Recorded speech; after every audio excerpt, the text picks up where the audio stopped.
Le premier tour des élections législatives, c'est ce dimanche. À 2 jours du scrutin, la population semble loin d'être passionnée par cette élection. Moi, je vois rien parce que moi, je vais aller tous les jours, je travaille. Bon, je n'ai pas le temps pour voir ça, pour assister à ça. Du coup, moi, je vois rien. C'est pour cela que j'ai dit que je vois rien. Je n'ai pas suivi aucune campagne. Bon, je suivais sur les réseaux sociaux, mais à part ça, je n'ai pas trop vu les candidats, comment ils se présentent, comment ils nous expliquent. Ce week-end, on ne serait pas à Mayotte. Là, je pars en vacances pour 2 semaines. Mais j'encourage tout le monde que les gens qui vont voter, ils vont choisir la bonne personne. Certains assurent déjà qu'ils n'iront pas voter, faisant craindre un taux d'abstention record.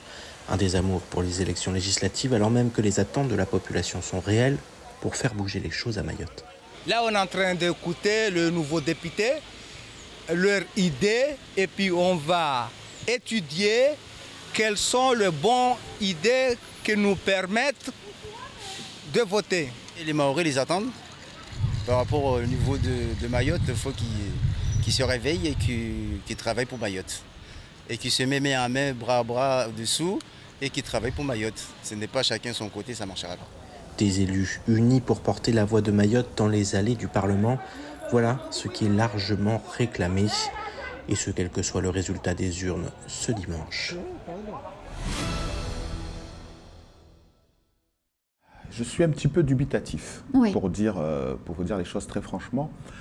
Je regarde cette élection et je suis, après ce que j'ai vécu, après ce que nous avons vécu avec les présidentielles, avec quand même le niveau de débat, les propositions qui ont été faites, l'orientation qui a été donnée par la population sur l'aspiration, sur ce que les Mahorais veulent concrètement sur le territoire, je suis assez déçu globalement de cette campagne, parce qu'on voit bien qu'il y a une très grande lassitude de la population, il n'y a pas d'engouement, il n'y a pas de saveur, c'est une campagne sans saveur, il n'y a pas de ferveur dans les rues, ce n'est pas un sujet d'actualité, alors que les présidentielles l'étaient beaucoup plus, mais je crois que quelque part c'est aussi par la déception déjà, parce que la candidate qui avait été soutenue au présidentiel par la population, par l'outre-mer, je le rappelle, c'était quand même Marine Le Pen. Absolument. Et qu'au final, je l'ai dit à plusieurs reprises, c'est vraiment ces idées qui ressortent. Il est des lieux qui renferment des siècles d'histoire. C'est le cas des archives départementales de Mayotte. Depuis mardi, le bâtiment ouvre ses portes à l'occasion de la Semaine internationale des archives. Mais à quoi sert cet événement ? Cette Semaine internationale des archives, en fait, c'est une semaine qui a été pensée par le Conseil international des archives dans le but de promouvoir la profession d'archiviste et de valoriser les archives, de valoriser leur bonne gouvernance et l'accès à ces archives. Le conseil départemental, donc via les archives départementales, il organisait des rencontres professionnelles pour cette semaine. Une première journée avait lieu, une première matinée avait lieu ce mardi pour convier les bibliothécaires de Lille, leur faire découvrir le service des archives départementales et leur proposer notamment de découvrir la bibliothèque patrimoniale des archives et leur suggérer, leur faire connaître nos expositions, nos différentes publications pour, pourquoi pas, les emprunter, les diffuser dans les communes. Hier, les archivistes de Lille étaient conviés pour échanger sur le métier et l'importance que revêt l'archivage dans nos sociétés. On nous a expliqué ce qui était un archiviste, ainsi le rôle et le métier pour pouvoir conserver les documents, tout ce qui est parce que nous, au centre hospitalier de Mayotte, nous on s'occupe de tout ce qui est dossier patient et les archives administratives. Donc cette journée, on a été conviés pour connaître un peu plus sur le métier d'archiviste. Aujourd'hui, le bâtiment des archives départementales est devenu trop étroit. Néanmoins, un déménagement est d'ores et déjà prévu d'ici 3 ans. Ce futur bâtiment des archives départementales, il devrait voir le jour courant fin 2025-2026 probablement. Ce sera un bâtiment nouveau, un bâtiment emblématique du département et de sa politique patrimoniale et culturelle.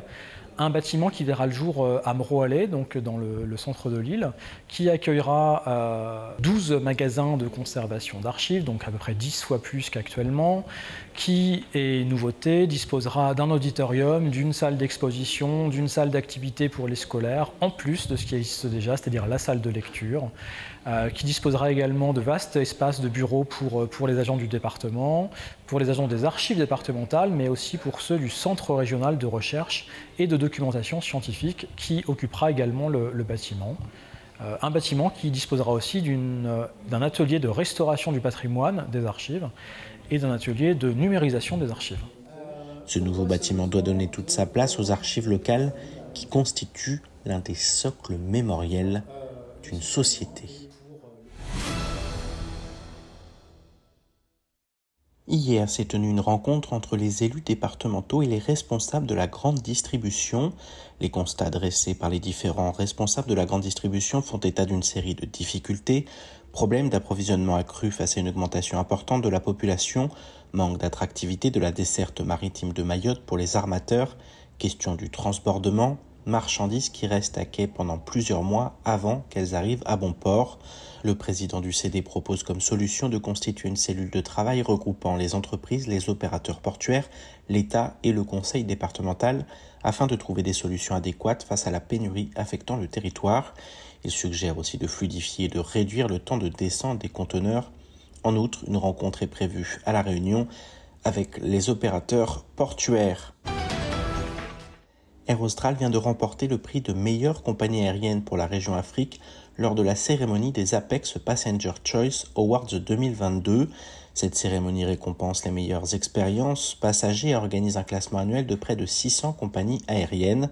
Selon Marie-Joseph Mallet, président-directeur général d'Air Austral, cette formidable récompense vient démontrer que la compagnie est capable d'arriver en haut du podium, mais aussi qu'il lui faut poursuivre ses efforts pour se maintenir et continuer de progresser. Il ajoute dans cette perspective le projet de transformation digitale Transphonum que nous avons entamé il y a presque 2 ans maintenant et qui rentre dans sa phase active, doit nous permettre d'améliorer toujours davantage l'expérience client et donc leur satisfaction.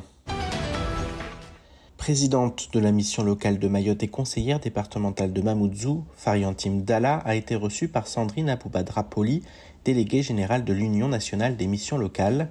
L'échange a porté sur 2 points qui mobilisent la mission locale de Mayotte. D'abord, le projet de créer une cellule sociale qui offrirait un accompagnement global aux jeunes inscrits à la mission locale et surtout aux jeunes pris en charge par l'aide sociale à l'enfance. Le département souhaite également mettre en place une procédure d'accompagnement et de suivi des jeunes quittant Mayotte pour la Réunion ou la métropole. Objectif, leur faciliter les démarches et assurer la continuité de leur accompagnement hors du territoire. Je me félicite de l'accueil que nous avons reçu, note la présidente Fariantime Dalla.